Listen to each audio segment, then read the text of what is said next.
Ya jam salapan tadi hudangkeun batur mah di ditu acara gaple non.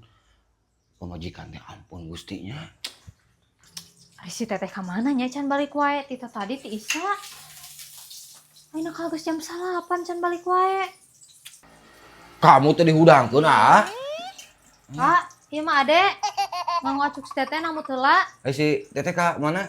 Tadi da ti Isa ka payun heula cenah can euih. Sugan teh si pamajikan. Alah, beli bas cek wae ikut mendingan tri omong Agustusan pada jarajan banyak. Hari si A kemana eueuna kursinya? Mananya si A teh mendingan di kamar oge.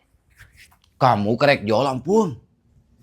Abi teh ngantri bi teh jajan bakso ceker teh ngantri. Ceuk age hudangkeun jam 8 geus mulai tuh di luar teh bal catur, gaple. Siga teh bakal inget atuh. Matakna abi ieu teh. Ieu. Hudangkeun era ku batur sok tuh arek miluan lomba. Nah, sok atuh.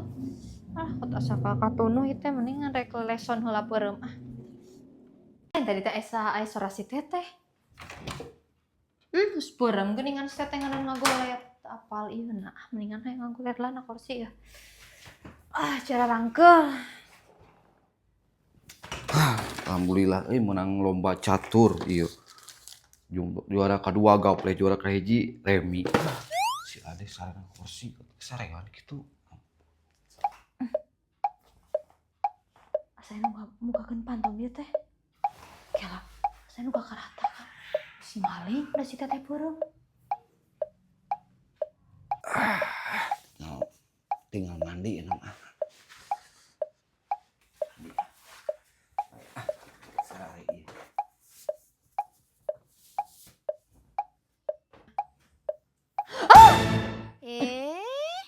Ampun si Ade. Rek mandi. Ketingali kabeh.